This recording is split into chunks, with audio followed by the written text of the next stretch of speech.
Welcome, Michael McGlynn, to the Hello, Boroky Toby. podcast. Hello, thank you for coming on. Mate, it's a pleasure. I'll just say that you are a ARIA and Golden Guitar nominated producer, also a film producer. Am I? I didn't even know that myself. Oh, really? Oh, I saw Yeah. that on your website, and I thought maybe it's Vienna People was doing some film stuff, or I meant to ask about that because I've never heard of it. No, I've kind of directed some music videos, but Right. certainly not a film producer. Okay. That's But good to clarify. Let's pretend I am. Yes, I'm a very successful film producer as well, Toby. Great. It's as if you wanna die with me, as if we're going to die, as if you're gonna die with me, as if we're going to die. Yeah, that'll probably do me for introductions. I'd love you to, Well, I mean, 1 out of 2 was accurate. Yeah, I feel like I should stop while I'm ahead. Start introducing you as like you're a royal guard for the Queen of England. And, yeah. Yes, I'm a beef eater. That's correct. Exactly. Yes. But yeah, maybe you could start by introducing yourself in sort of what you do and how you'd like to present yourself.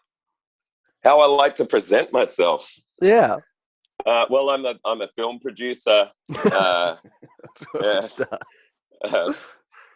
Mate, I'm not used to explaining what I do. Well, I suppose I am. If I meet someone at a party, I'm a musician essentially. I'm a music producer.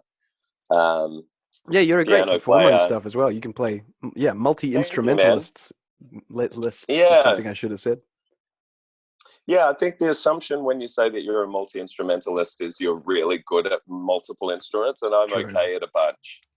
Well, maybe I don't know. I'd count you, but thanks, you can bro. play a bunch of instruments. I've seen him do it. Seen you do it. Well, that's true. You have seen me. So yeah, look, I play a bit of drums, bit of bass, bit of guitar, but mainly piano and vocals are my kind of main bags. But yeah, mainly just music production and mixing and engineering and all those fun things. Mm-hmm. Cool. Any other aspects to your life? I suppose. No, that's all I do. You are a one-dimensional person. Nothing else. I'm very one-dimensional. Oh man, like I love life. I just feel very blessed to be able to do what I do. I love playing a bit of tennis, a bit of golf. Wow. Which I know are really, golf is a really cool sport. But during lockdown, I just got into watching heaps of golf videos on YouTube. Wow, watching it's like another level. Like I'd enjoy playing golf, but watching it's this other thing. But look, a lot of people would, prefer to watch paint dry. But I love it. And during lockdown, I just started, like, YouTube last year became my television. And I hardly even go on Netflix or, I've got Amazon Prime, I've got Netflix, I've got Disney Plus, and I spend all my time watching fucking people play golf on YouTube. And, it's kind of my relaxing, happy place, really. And I'd really like to be honest with you, mate, I'd really like to be a professional golfer, but the problem is I don't have the talent. And I'm not very good at golf. And I don't know, but my understanding is to become a professional golfer, you have to be really good at golf. So if I can work out a way of somehow, making that my career, I'd probably do that. But no, man, I just love making. I mean, you should. Yeah, I've got a friend who he was on the podcast. My friend Clancy Baxter, the experimental perfumer, who he adores golf. He plays golf. Yeah, I think like at least weekly, but I think several times a week, and just Wow. is obsessed with it. And like, And I guess if you keep playing long enough, who knows how good you could be? Like, you're an open, well, intelligent person. Maybe when you hit 70, you'll just suddenly be flogging everybody. You'll be a world champion. yeah, look, man, I up until last year when I had to move house, I played comp tennis once a week at Wow. 7 a.m. on 7 a.m. on a Friday morning. And, you know, I was in like 3rd division, and, you know, I'm a reasonable tennis player, but, That's you know, impressive. same thing as golf, right? Never good enough to be really good at it. Mm. And one day my opponent couldn't make it, and this fill-in guy came in, and he beat me 6-1, 6-love. And I found out after the game that he's 73. Oh, wow. Wow. And he just picked me apart. He just had the ball on a string. He could do anything he wanted with it. So, yeah, look, That's the I've still dream. got some time. I've Yeah, still got time. exactly. If he could be that good at 73, then, you know, maybe I could too. Totally. Yeah. It's only a couple of years away, it feels. Yeah. And look, man, the reality is that one day, you know, God willing, I say that not because I believe that God it gives any shits about any of us, but you know, one day we're just gonna wake up and we'll be fucking 73, man, and we'll go, where did that time go? Yeah, and if we can still play tennis, well, I'll be very happy. I'll be very pleased with the state of things if I can still play tennis at 73. Me too. Yeah. Got like But rheumatoid arthritis in the family, and yeah. Oh no. I'll be very Well, happy. I was just thinking, your friend, the experimental perfumer, who plays golf 3 days a week, must be the best smelling guy on the golf course. He actually doesn't. He never wears perfume. I shouldn't say never, but he because he's so. It'd be like having your own mix on or something, like on your headphones. Like it's I do that all the time. That's all I listen to is my own shit. Oh well, good for you. I can't quite manage that. I find it very distracting. I still love it, so I do listen to my own music, but I could not play golf at the same time. That would be too far. No, I wouldn't do that. That would seem very narcissistic. Standing there listening to my music. Well, you know, what a great shot! What a great song. Maybe you could find that it makes you play golf better, and then you can sell it that way. Might be the secret. Like, not only is this amazing music, but it'll make you play better. Thank you, dude. I'm just going to put that in my notes. Hold on. That's I'll need 10% of the royalties. Yeah, sure. Well, I'm pretty sure the royalties will be approximately 0. Yes. So you can have 50%. Thank you. Wow, that's a deal and a half. Hey man, I'm generous if nothing else. Let me ask you about, I guess, where you came from, your childhood, where you grew up, and how you wound up here doing this stuff. Well, I grew up in Eastwood. So in Sydney. Yeah, right. In Sydney, it's like near kind of West Ryde. Oh yeah. Kind of Parramatta Way. Yeah, look, childhood was really a happy place. For me, I was a really happy kid, and then we moved out of Eastwood when I was 11, and my dad died 6 weeks later, and wow. And then childhood wasn't such a happy place for the next kind of probably 4 or 5 years. Yeah, geez. And and man, that shit shapes your life, you know. I can imagine, yeah. And so at school, like, you know, not only did I lose my dad, but I started getting bullied around the same time.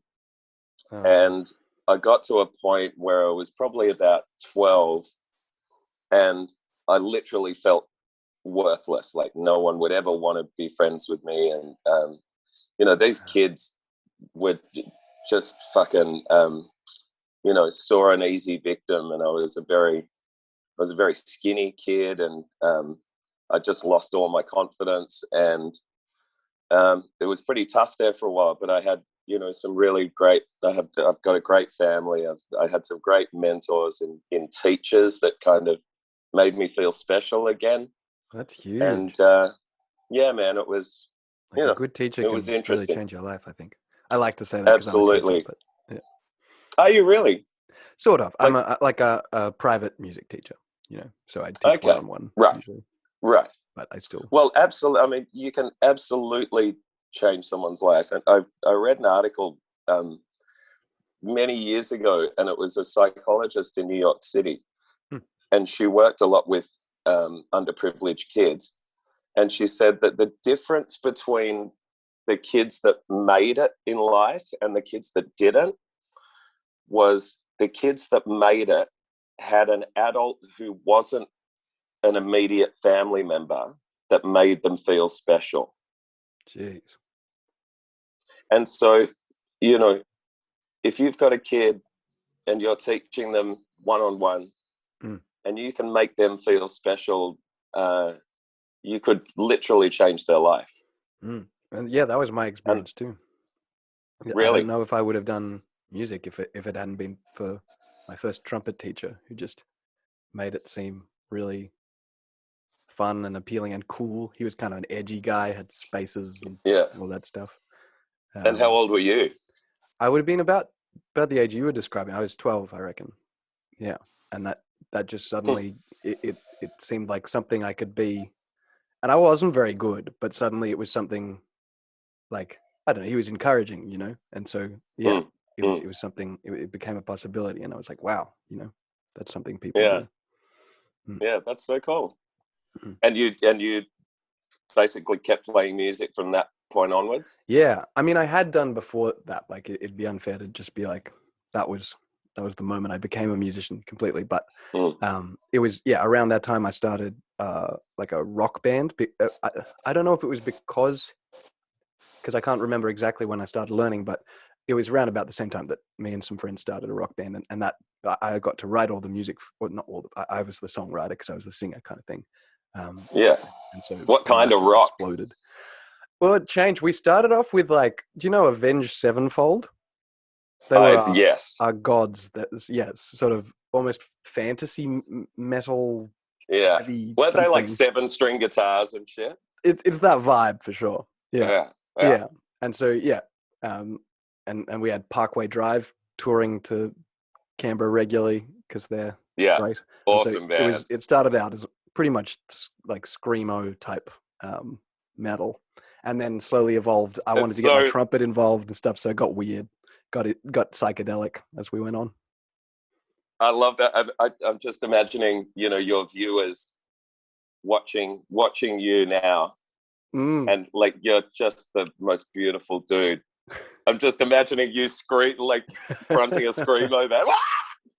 Fucking it was awesome. Super fun. Yeah. Have you got footage of it? Yeah. There's footage of me I'd torn a bed sheet in half and turned it into some kind of weird toga thing. I was wearing my bed sheet and jumping around on stage. So there's footage of that. I can't say it was like high quality music relative to what I like now, but I think we were doing a great job for what we could do at the time. It's pretty fun. It is what it is, right? Yeah, no, I'm very proud of those days. That's awesome. Yeah, there's something about the community you can build around that, because our friends would come see it at us at the local youth center. That's where we were allowed to play because we were teenagers. Yeah. And just, you know, all playing in front of your mates. Like, our mates were just super appreciative of having that music. Like, even if it was terrible, I don't think it was terrible, but even if it had been, just that magic of like everybody coming together for a performance just felt, I don't know, that it was like a huge deal for me socially. And it's like, I mean, it's really, I've never been in a gang per se, but it's the closest thing that I've ever had to being in a gang, where it's like you against the world, you know, and you and your few friends. And, you know, I think everyone that's in a band, and I might be wrong, but certainly everyone I know that's in a band thinks that their music's the shit. Yeah, When and you're so you in the band, should. you're like, yeah, and absolutely, so you should. Like, how are you going to create something if you're like thinking? I mean, I have heard of people, at least retrospectively. Like, I think Tom York used to say he couldn't listen back to his own music, and that's sort of Yeah, thing. But yeah, but at least at the time, if you don't love your music, how are you going to make it? Like, how are you going to make exactly. any? Because you'll just be And like, it's this is very terrible. easy to it's very easy to retrospectively go back and go, oh my God, that's so embarrassing. Which Tom, you know, I mean, I think they played Creep like once in fucking 20 years. But yeah. Radiohead are my favorite band of all time. Really? I would say me too. Nice. Yeah. What I a good... mean, just in almost every respect of their career, you know, they've constantly reinvented themselves. Their music is challenging. It's incredibly musical. Tom's voice is delicate and devastatingly angsty at the same time. He can make you angry. He can make you cry. He can, like, the guitar work, the drum, the rhythm section is so underrated. Yeah. I just adore them.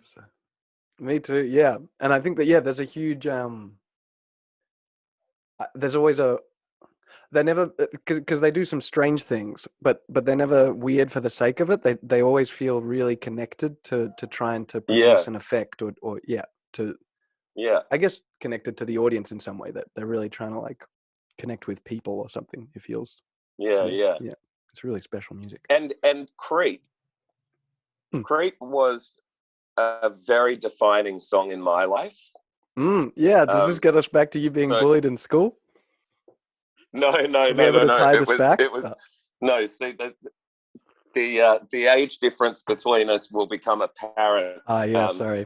So, you know, when Creep came out, you probably weren't even fucking born. What year was that? I was 94. Yeah, that's actually true. I was 24. There you go. Yeah, and whereas I was doing one of my first jobs out of school. I was in my early 20s. And I remember driving along one day, and I'd heard Creep a couple of times, and I was like, I really like this song and this new band. And I remember very specifically, I was driving down Pittwater Road near kind of North Ryde there, and I know you think that Pittwater Road doesn't go there, but there's two Pittwater Roads. And it got to the bit where he does the run. Yeah. And I had tears. I turned up the stereo as loud as it would go, and I had tears flowing down my face. It's a dangerous way to drive. Yeah, which I highly recommend as a driving technique. And there was the power of that moment. Just at that point, I went, I just don't want to churn out songs because they sound good. I want to really make something that makes you feel something.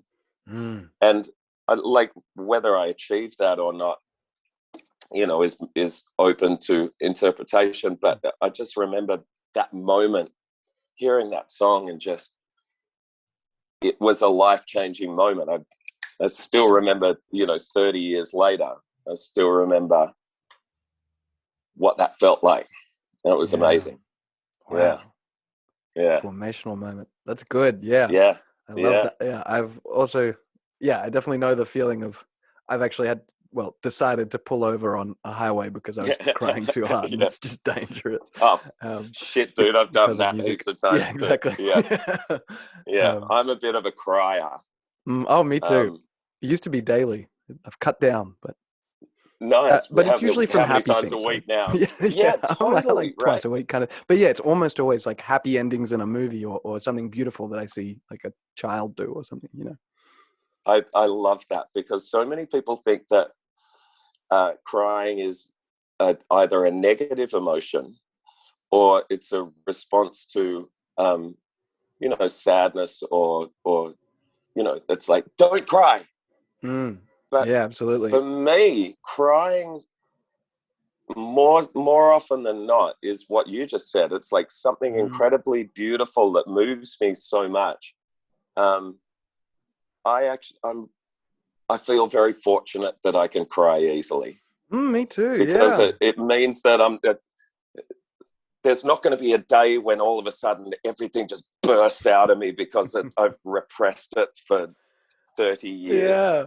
You got like what do they call it? Like an overflow valve or something. You know, you yeah, have to, exactly. if you build a pond, you got Man, I cry in The Simpsons. You know, I've cried at television commercials. Oh, me too. Like, the you know, commercials got like me. it's hilarious. Yeah. But it's fabulous, and I wouldn't want it any other way. And look, there are times when I wish that I could stop it. There are definitely times when I'm like, this is probably not the best time to be like crying. But you know, it is what it is. Yeah, absolutely. It is what it is, and yeah, it comes out when it comes out. Yeah. Yeah. Thanks for sharing that beautiful moment with me.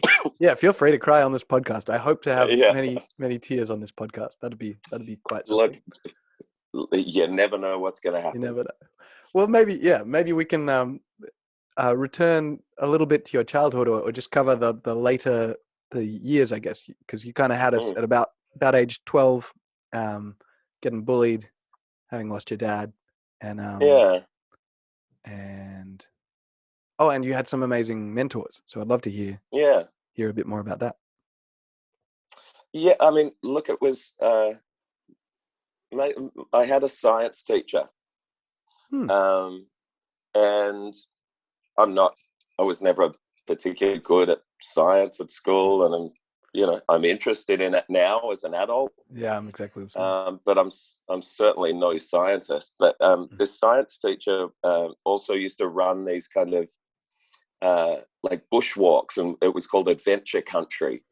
And he and a couple of other parents from the group would take a bunch of us kids away, and we'd stay in different places and kind of learn how to be in the bush and stuff like that. And I used to go into his office probably most mornings for a while, and he'd say to me, we just talk. Like, I'd just go in to say hi, like he became my mate, and he was not a young teacher. He wasn't like in his 20s. He would have been at the time. Well, I remember him being in his 60s, but he couldn't have been, because he only died about 5 years ago, and that would have put him at 100 and something. But some people manage it. But well, it could have been. But he used to say to me, "Mickey McGlynn, you're a special kid." Those were the words. Wow. And I'd come from such a place of despair where I literally felt like a worthless piece of shit. And this guy just kept on saying, "You're a special kid, Mickey McGlynn." And it just, enough of it got in, and at the same time I started doing martial arts, and I think that gave me a lot of confidence. So my first kind of hero was Bruce Lee. Nice. I idolized Bruce Lee, and then Jackie Chan, and I'd go into Chinatown and watch Jackie Chan movies in Cantonese or Mandarin. I don't even know which one it was. Excuse my ignorance. But I'd be reading the subtitles, and I'd be laughing like before everyone else, because you could read it quicker than he was saying it. So, and Jackie Chan movies, particularly back in the day, when he made them in Hong Kong and before he made the kind of American ones, they were brilliant films and hilarious. And he was the first guy that I know of that mixed humor and incredible kung fu. Right. And so I'd be reading the jokes, and I'd be pissing myself laughing, and then the rest of the audience would start laughing. They were my first kind of heroes. My bedroom wall was just covered in Bruce Lee and Jackie Chan Wow. posters. And That's huge yeah, for so if you're getting bullied as well. Like knowing how to defend yourself. That'll help. well, I mean, yeah, look, I think even at if the you don't use it. time, that's the, well, yeah, like, so the way it started is this kid was bullying me. And he was twice my size. Like, I was a skinny kid. And this kid was a unit. Like, in my recollection, he was 6'9". Yeah, right. I'm sure he wasn't. But one day he came up to me in woodwork class, and you know those big set square like rulers, a big metal ruler about that long by that at right angle, and he came up behind me and put it between my legs and just went boom. So it got me in the far out in the genital area.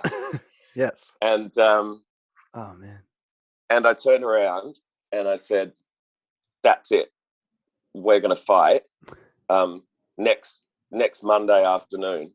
Wow. And he said, all right, where are we gonna fight? He spoke like this. And I said, you know, at the Oval, you know, down the road, after school, I'm going to fucking destroy you. And anyway, I went home that night and I realized I don't know how to fight. And I was tiny and he was massive. And I told my mum, and mum said, "Good on you, darling, for standing up to bullies." Now, I wouldn't recommend any kid that's getting bullied to turn around to a kid twice their size and fight them. I really wouldn't recommend it. And I rang my brother-in-law, who was a kung fu instructor. And I said, "I need to learn how to fight over the weekend." And so I went around to his place and we put on the gloves and we did like, you know, some bit of light sparring, and he was kind of showing me a few things.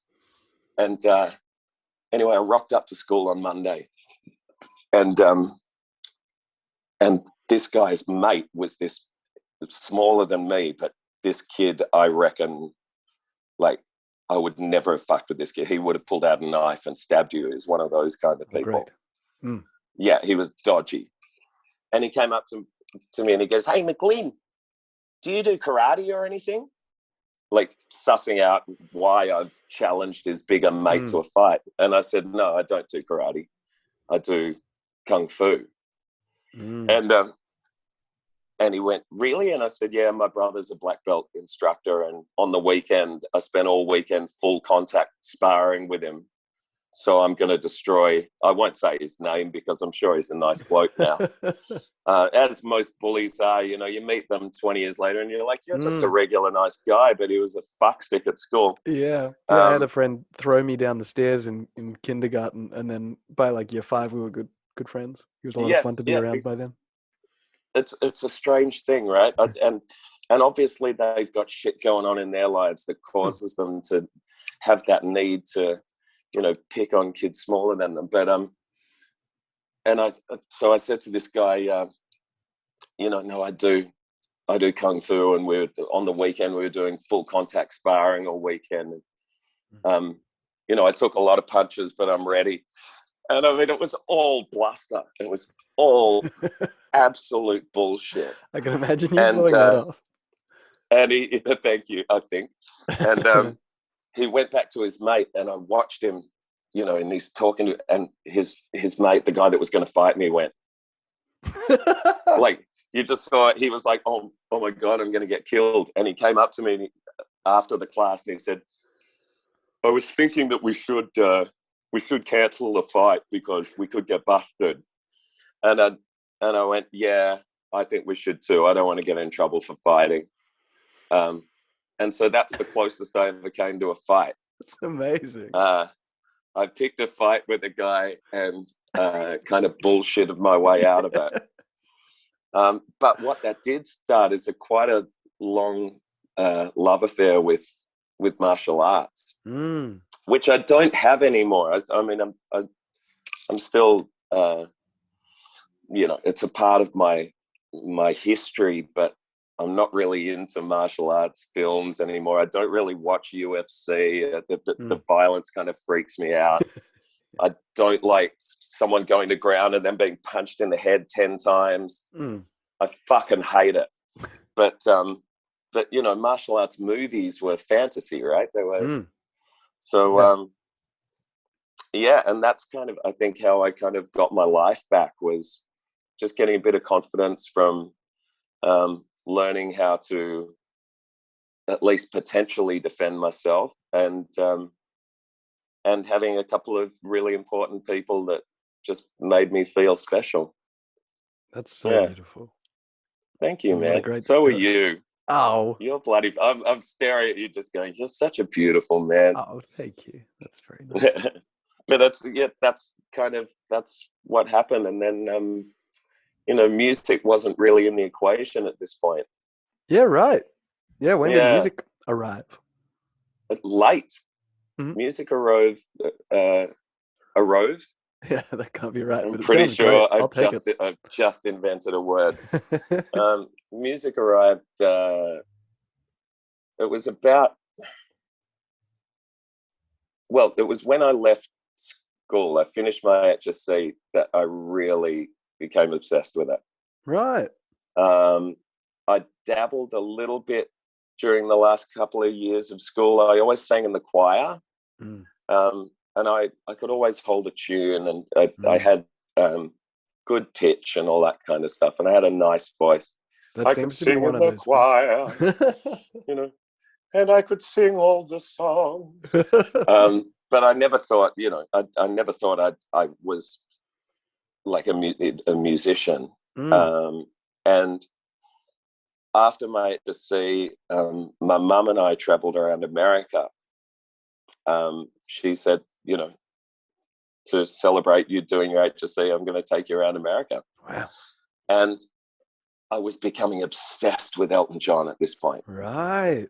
And everywhere I went, I'd buy like a cassette of Elton John, whichever album I could find. And I was going backwards through his career, learning all these albums. And I went, I want to do that. Like, that's what I want to do. And so I sat down, and do you know your song? And you can tell everybody. Oh yeah. This is your song, right? Yeah. So I wanted to play that song, but I wanted to sing it. And so when they teach you piano, they teach you to play the melody, and and I didn't want to do that, because if you're a singer, you're not playing the melody on the piano, you're accompanying yourself. And it's weird something to double the melody on your voice with your exactly. So so I looked at the sheet music of that song, and it had the chords written above the bar, and I couldn't read music because I'd never learnt it. And I read the chords, and it was like, okay, E flat. I was like, okay, well, I know from high school music that's C, and that's an E, and that's E flat. And then I literally worked out all these chords by using my ear and my knowledge of that song, because I'd listened to it so many times. So I was like, that's kind of like, if you could do that with kind of minimal musical training, that's a good sign that you'd be a musician. Like, you're already audiating and all that. By this point, you've got some mental chops, I guess.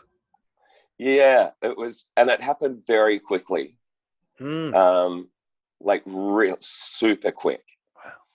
And then it was probably a year later.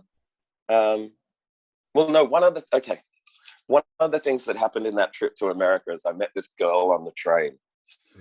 And I'd had one girlfriend when I was 16, and I was thinking that was years ago, but it was only like a year before. Right. So I was like 17 at this point, and I met this girl, and she was continuing on to Houston, Texas, and I was continuing on to San Antonio, Texas. And we just stayed on this train, sitting up in the kind of food carriage, eating nachos with guacamole and salsa dip, which I'd never had in my life, and it was like life-changing. And we just talked and talked and talked, and she was like this Texan kind of amazing, gorgeous creature. And then she got off the train, and we exchanged like addresses, because there was no email back, right? I mean, this is fucking ancient history, man. It was, you would write letters and put them in the post and wait for the reply, right? So romantic. And to me, yeah, well, yeah, probably and, just like anxiety ridden for you, or like you yeah, gotta wait longer for them to answer your text, I so mean, to speak. It's all that we knew. And I got to San Antonio, and San Antonio is this place. It's got a canal running through the middle of the city. And this is about 2 weeks before Christmas. And there's trees overhanging the canal, and all of them covered in fairy lights. And there's like gondolas going down the canal with choirs singing Christmas carols. And like, it was like something out of a fairy tale. And it was the most romantic place. And I was so heartbroken that I'd had to leave the love of my life in Houston. And I went back to the hotel room, and like my family said, "Oh, we're going to go to the markets. Do you want to come?" And I was like, "No, I'm really sad." You know, her name was Lake de Lamont. That is a serious name. That's not something you're going to forget. And I've actually like tried to see if I can find her. I haven't tried very hard, but a couple of times in my life, I've gone on Facebook and I've gone, I wonder.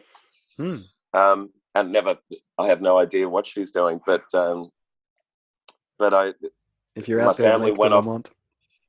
Yeah. G'day, love. Well. Yeah. Yeah, it was lovely meeting you 30 years ago.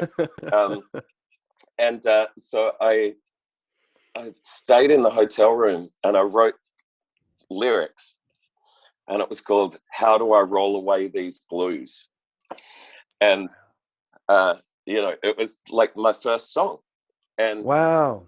And anyway, I got home like a month later, and I was sitting at my sister's place playing the piano, and I kind of came up with this little chord progression. I was like, "Oh, that's cool." I'd never really written. I'd mucked around writing kind of funny little jokey things, but I'd never written a song on my own. And I kind of came up with this chord progression, and I thought, I wonder if those lyrics that I wrote would fit into this chord progression. And I went and grabbed I've still got the piece of paper, that I wrote the lyrics on in the Holiday Inn in San Antonio. And I put it on the piano, and I just was like, and it fit perfectly, like totally meant to be. Magic. And so there it was. I'd written my first song, and but I still didn't consider myself like a musician at all. And one day I was looking in the local paper, and it said, talent quest auditions. Do you have any special talents? And literally I thought, no. Right. And then it said, do you, blah, blah, blah. Do you write your own songs? I was like, I wrote that song. And I rang the number, and I said, look, I've written a song, and I played a bit of piano and sing. And so I went and auditioned for this talent quest, and she said, yep, you're in. And I won this talent quest. Wow. And I was nervous as shit. And the first song I wrote is in D flat major, and that's all black keys, right? So I was I've actually heard nervous. Pianists love that key. Like I love it. So much fun because of all the black keys.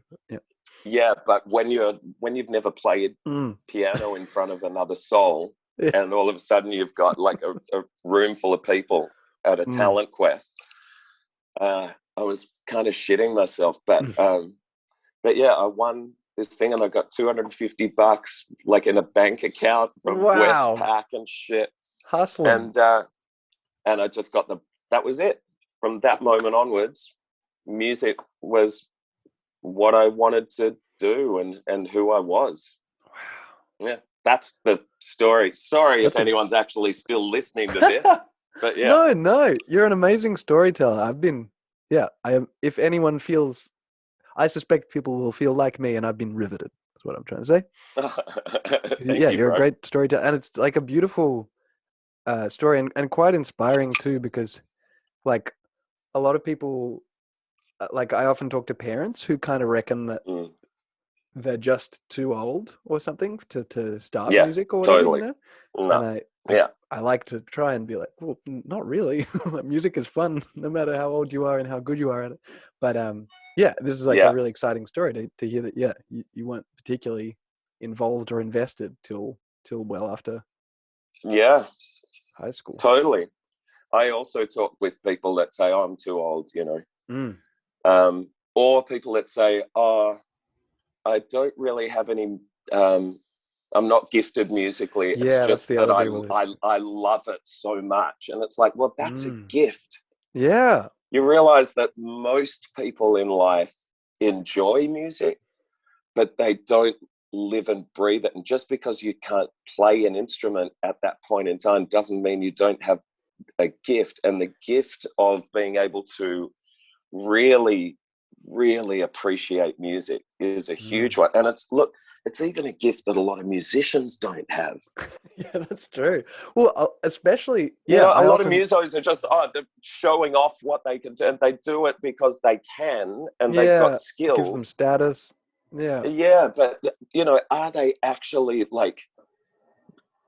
I mean, most musicians obviously aren't like this. You're not likely to, to pick this as a career if you don't love it. But yeah, exactly. But that's definitely a thing, and just the gift of appreciating the depth and the wonder of music is I think an amazing gift, and it's something I'm very grateful for. Me too. And so I always tell people, you know, that like, oh, I don't have any gifts. It's just I love it. And it's like that's a gift in itself, you know. Yeah, and I think often, probably not always, but often it's actually synonymous with talent in terms of, because I mainly teach quite young kids, and some of them are wonderful at doing what they're told, and they're just really clever, and they can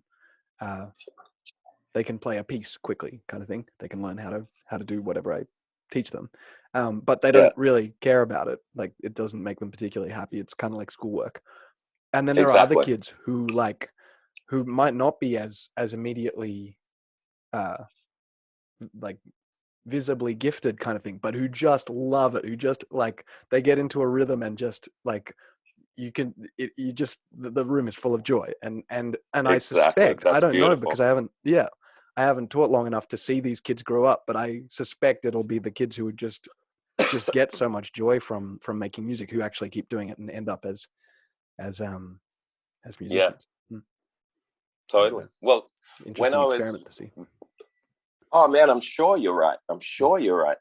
When I was 11, I learnt the violin, and I did it for about 3 months, and I was fucked. I hated it. And my music teacher said, my violin teacher, I remember on my school report card, he said, Michael should stop pulling faces while he plays the violin, right? So I was obviously like, whatever, you know. And I'm sure that's one of the reasons I never thought that I had any musical talent, is because I tried and failed.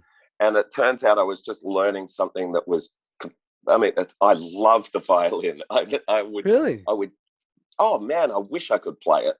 But I was never going to be a violinist, because my personal kind of, the way I learn and the way I am, you know, I used to think I was lazy, because I would always put off things like homework and violin practice. And it wasn't until I, became a musician and I think more importantly, when I got my studio and became a full-time music producer, that I realized I've got a fucking amazing work ethic.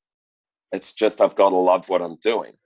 Right. Now that doesn't, I'm not necessarily proud of that, because it means that, there's certain things in my life that I keep on procrastinating because I don't like it. And I think really successful people don't, do that. I don't know, but I don't know, Yeah. But in terms of, putting the work in, like once I found something I loved, it's not work. I think that's what it is. Yeah. It's not work. That's huge. So I'm actually, my work ethic probably is still pretty shit. It's just that my play ethic is really good, and I've found a way of working that is playing at the same time. That's massive. That's like, magical. magical. Very lucky, man. I mean, it's just, I'm one of the luckiest people in the world because of that. Me too. Yeah. And it's, sorry, I'm thinking of a lot of things at once. It's all good. It's all good. Yeah, I'm really interested in that because, I have a pretty similar experience, I guess. Of I found I actually just got like really quite mentally ill by trying to do lots of things that I'm not interested in, and it's been a long process of finding a way to fill my life with activity that's exciting, or just interesting on a an intuitive level, because you can try as hard as you like to be interested in some things, like your tax, for example. I don't know many people who get, I think I did anyway. Most people don't get really into that. You can't make yourself be like really into it.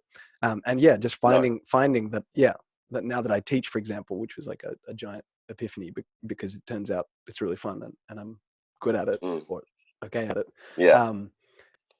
Like transformed my life, and now my life is full of interesting things. I work a lot too. That's beautiful. Before that I was like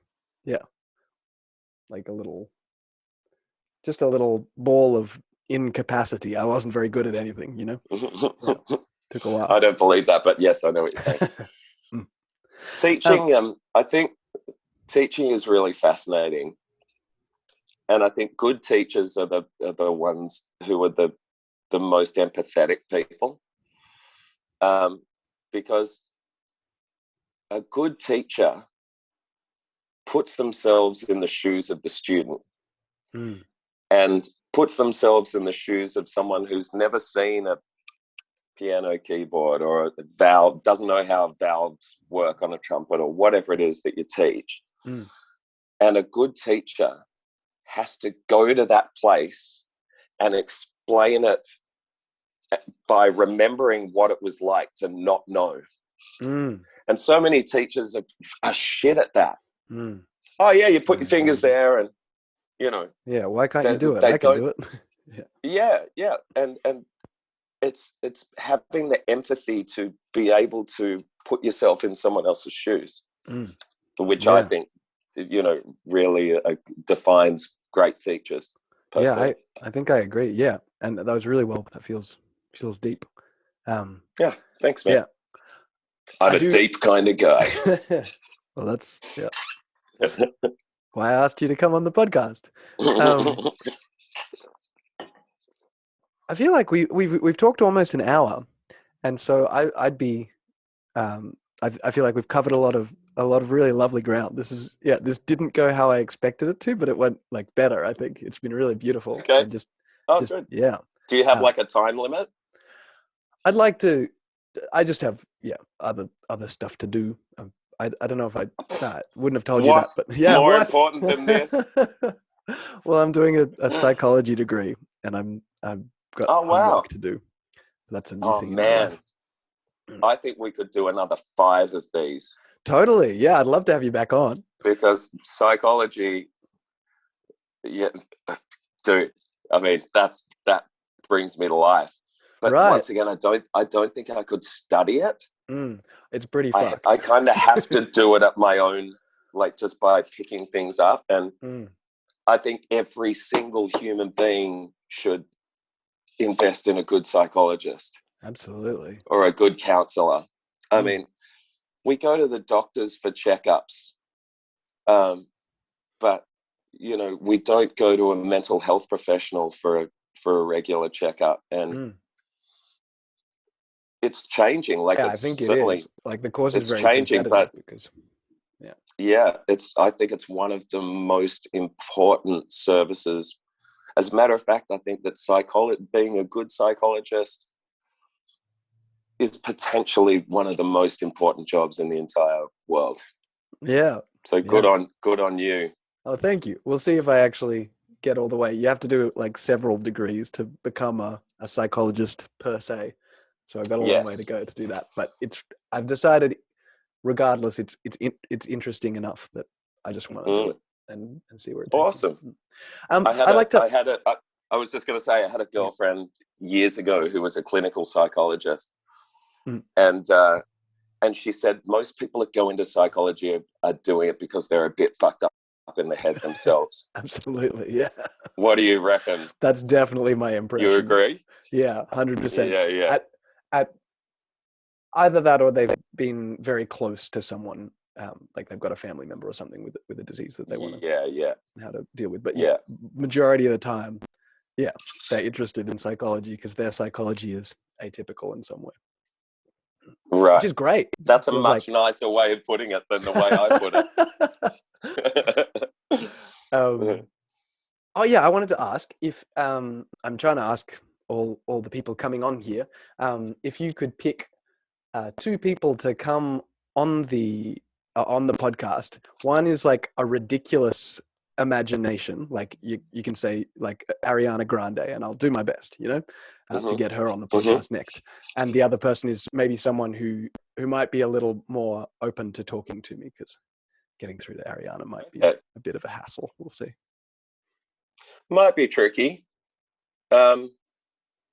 It's actually kind of a hard question. Okay, so the first, I should have warned you about it. No, it's easy.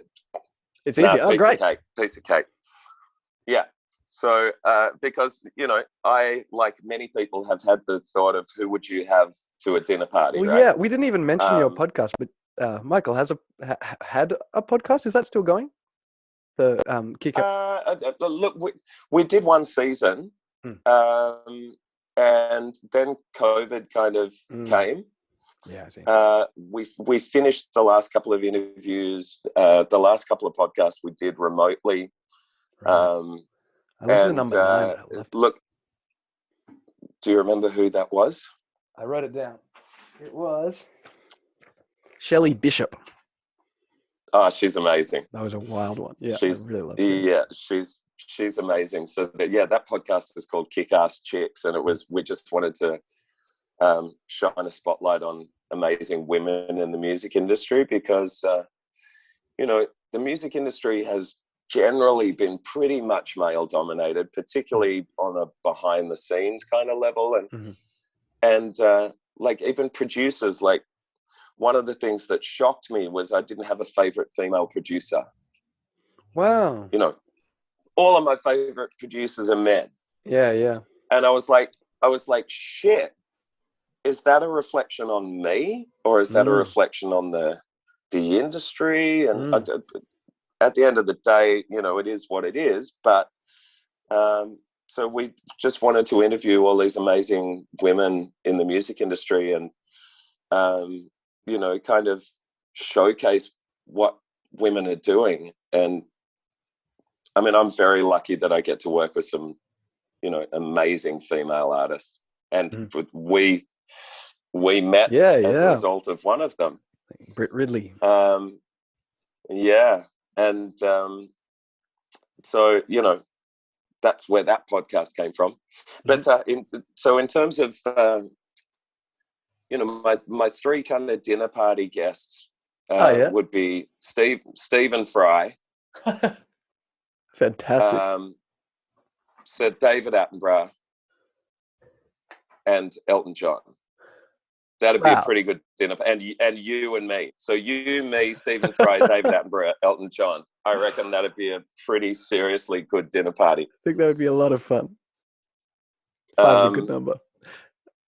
And then in terms of someone that is more realistic for you to get on the podcast, although I'll do my best for those three. Send the management absolutely, some emails. Who knows? Absolutely. Imagine you never know. That would be an experience to remember. Especially that would be something else, wouldn't it? On a podcast with like 40 followers or whatever. Yeah. Well, I think you'd get more views. I think it might help. Certainly, I would appreciate that. It'd certainly be something that would get you more views than an interview with Michael McGlynn, the film producer. But in terms of someone, that I could give you a massive list of people who I admire who are local artists. But I suppose you brought it up. So Shelley Bishop. Cool. Yeah, that'd be. Yeah, I'd love to talk to her. She's actually been in the news a lot because she's had an amazing body transformation as well. Oh wow! In terms of weight loss and health gains, but she's a badass. She's a saxophone player, engineer. Now, probably with all this media attention on that side of things, she's probably a health advocate and inspiring a lot of people. And but man, there's so many great people. I mean, I'll give you a list afterwards. All right, yeah. And my brother El Fresh the Lion, he'd be a great one to try. Man, he's just one of my favorite human beings. Cool. And do you reckon he'd say? Do you reckon he'd be open to coming on a podcast like this? Yes, he's cool. He's just the sweetest dude in the world, and he's one of the smartest. Wow. I don't see why he wouldn't. But cool. There's so many, dude. There's so many great people. Yeah, of course. Yeah. Well, that'll do. Yeah. That's plenty to keep me busy in attempting to get on. So, thanks so much for coming on.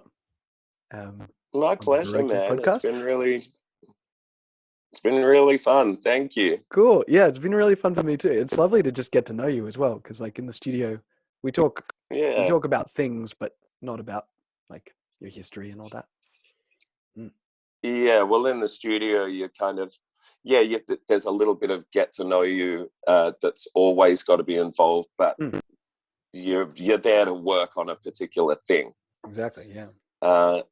And so yes, there's friendships do get built in that environment, which I love. But at the end of the day, you and I have only ever met to work on a thing. Yeah, we've usually had glass. So it's been really lovely. Yeah, exactly. Do it again, you bastard.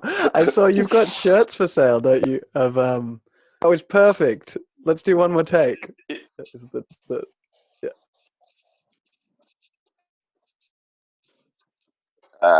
When you say for sale, the problem is that we've sold out. I've got two myself.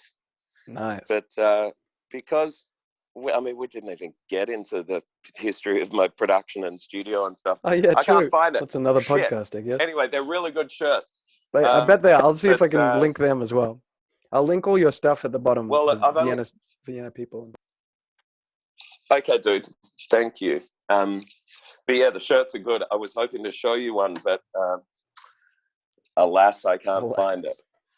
But we've literally sold out. That's exciting. We printed those T-shirts for our 10th birthday, and then literally got the artwork done, organized the printing, waiting for them to be manufactured. COVID hits. Of course. So it was interesting timing. We had a big 10th birthday celebration planned, and we are going to have a huge party and sell the t-shirts and shit, and then we kind of got locked down for a while, but you know, no biggie. The shirts are cool. Yeah, yeah. But I'm no They look longer cool. in that studio, and maybe that's a conversation for another time. But Yeah, you know yeah. that I I had to heard you were move out. moving. That's do you know? Sorry, yeah. We should probably finish up. But just why did you move out? What happened to Well, I was there for 11 years. That's a good start. And yeah, and it was such a cool place, right? But I was renting, and the owners wanted to do something else with the space. They've got a music venue going in upstairs, and so they needed a fire escape. And my humble little studio is going to be a fire escape. But it's going to be a fire escape for a live music venue. So, you know. That's pretty cool. You know, it's all cool. I've just got to find somewhere else. And at the moment, I'm sitting here in my lounge room, and my studio has gone from that beautiful place that you had seen. And it's where now was that just again? sitting on a desk. Yeah, I see. It was in Annandale. Annandale, that's right. Yeah. Yeah. Lovely. So hopefully next time we speak, I'll be coming at you from a new studio. That's very exciting. Yeah, maybe because you had like fairy lights and stuff in the last one. Maybe it'll be a beautiful. Oh yeah, it was. Lighting was kind of my number one. The number one problem that I have with most studios is they feel like a fucking studio. And I was like, I want it to feel like an art gallery. I want it to feel like just a place with like a bar, you know, with music gear in it. And so I put a lot of my attention into the vibe of the place and the feel of the place, as opposed to, you know, making sure the acoustics were absolutely perfect and then, you know, everything else being an afterthought. I was make sure the acoustics are fine, which they were. Yeah, they were great. And make sure it feels amazing. Because you spent a lot of time in it. Yeah, I think it worked. Yeah. Yeah, thanks, man. We made a lot of great records from there. So, yeah, onwards and upwards. Yeah, good luck with that. Well, good luck with your study. Thank you. I need it. Yeah. Thanks so much. Have a good luck with your whatever you're doing today. What are you doing? I'm going to be doing a bunch of editing, a bunch of mixing, and then recording some vocals in a studio down the road in Balmain tonight. So I've got a busy day ahead. Wonderful. Well, thanks for the chat, Tobes. Thank you for the chat.